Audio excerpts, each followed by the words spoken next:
And when you remember, sure. What's the difference in between strategy and tactics? Oh, you're fighting? Who hit him? Okay, you okay? Jeg har noget papir her.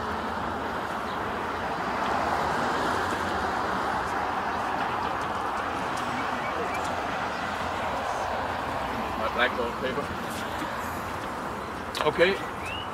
Strategy. What is strategy? Not pushing you, but somebody put up the hand like in the school, if you know. What is strategy? Someone has to volunteer. We're gonna choose someone.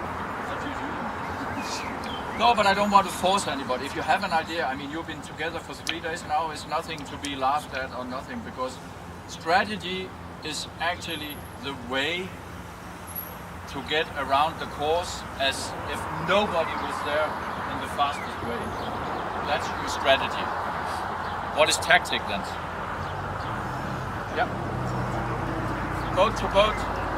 Tactic is suddenly when you can't go through with your strategy, then tactics comes into the sailing.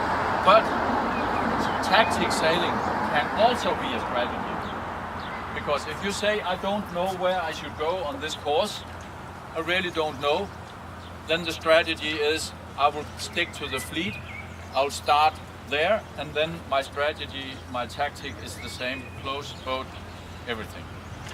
But to get a good strategy, you have to be prepared. Where does the strategy starts preparing? This M is from marina. It's not necessarily here, it's a marina. When do you start to prepare a race so you have a strategy? When do you start that? I know some of you already start in the evening the day before. Why? Because you're looking at the weather forecast. And then some of you say, oh, it will be blowing, it's good. And some will say, no, it's not good. And then suddenly you already, without knowing it, are having a strategy. And it's affecting you, it's affecting your sailing, maybe in a negative or maybe in a positive way. But it starts here. What I want to concentrate is when we start from the day in the morning when we sit at a briefing like this, and until you are out here, this thing is, it's the preparation area for the race. Some of you want to come out very early, some of you come very late due to different things. Within this area, it's the preparation area. What are you doing? Do you all have a routine to prepare? If you don't have a routine, I'll ask you somehow to get one. Why? Not because it's something you have to, but if you have a routine, then you do the same thing all the time and then you don't forget anything. If you take it like it comes, suddenly you forgot your lunch packet. Suddenly you forgot to have a life jacket or something. It's down to that's what I'm talking about now. Because when you come out there and you have your routine and you go out, maybe it's even your parents pulling up your trolley from when you were sailing up. That was a routine. Maybe you have more routines when you were younger because you were helped. Now you're on your own and you have to rely on your own mindset and get the routine. Now we say your routine is okay and you're out now on the water. What is the routine in the preparation area here? What should we concentrate on in this area? It could be bigger. The bigger these areas are, the more time you have. The more time you have to think. When you get into small areas, then you get stressed. That's where you have to make fast decisions. Preparing area is actually a big one. The earlier you are out, the bigger it is. What can you prepare? Think about that. What can be prepared and what should you do in this area? So you have a strategy.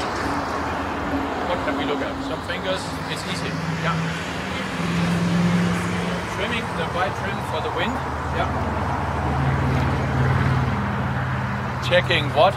Current. Checking waves. Checking marks. Checking wind shift. Checking race course. Checking race committee. Checking race committee boat. Checking line. Checking downwind wave. Checking puffs. Checking competitors. is a lot of things. Are you doing that? Maybe you're not taking all things in account, but hopefully you are doing something to prepare yourself so you have a strategy. Aren't you checking things? Aren't you checking the line? Aren't you checking the right setup with the mast and stuff like this? Please say yes, because otherwise we have to go one step down. I mean, here, that's the only place where you can make a strategy. If you don't do all these things, then you will be on the starting line not knowing what to do. That's not good. And if you don't know what to do, then you're suddenly in the hands of other sailors, and then you go directly into tactics. And if you're in second row because you're not starting well, then you just sail behind everybody for a whole race, and that's not fun.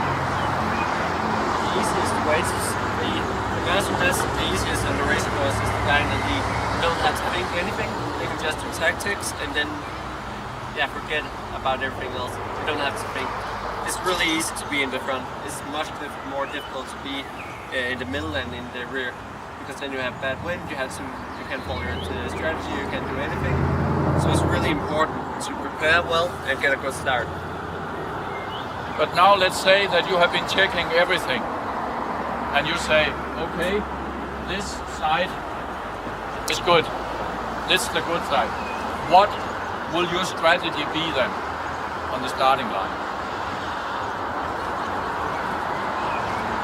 Is that to start in the pin end?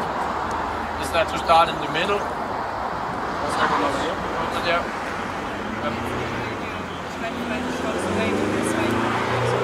Ja. Anlæggerlinjen, ikke? Ja. Nej, ikke anlægger, hvad vi har det. It's not Danish word for it. Yeah. Then you have to find out, of course, due to wind directions. But it could be that these pluses are because of current, waves and whatever. But if you want to be out there, then there's two things. If you have a good start, and you can even start where it is, but you're in the front row, then it's easy to come where you want to. But now this preparation is done, and you actually are going into the mood of getting to the line. You see that one is very small. It's the 30-second thing. That's where the decisions are going to be made to put yourself in the right position. After 30 seconds before the start, you almost know if you'll have a good start or not. You can go for a pin-in advantage and fight like hell, and two boats will get it. If you don't get it, you're in second row. So you have to practice to do these things and be self-confident. And if you are, then you have the good start, and then you're in charge of going there. Because if you're second row, then you're attacking away from the other guys because you want clear air. So the start is very important, very, very, very crucial. And this area after the start is called the first shift area. Like I told the other guys when I was coaching long time before you were born at the Olympics in '88 and the Olympics in '92. Then I had some good sailors from Denmark winning medals, a gold and a bronze, and then at the next time a bronze and a gold. They were called Jesper Vogelius, and there was a guy called Bjørn Boysen Møller. They won these medals. And when I started as a coach just before the Olympic, I was surprised after sailing the starboat myself, even the hut down here. I loved when there was a black flag. I loved these fleets of 100 because there's a big sack in the middle. I loved that. But these guys, they were not starting very well, but they won medals. I didn't win any medals, so they were smarter than me. But they were extremely good in the first shift area, even if they were not in second row. I tell you, nobody sailing at the Olympics will be in second row. They will have a not good start or bad start, but they will never be second row.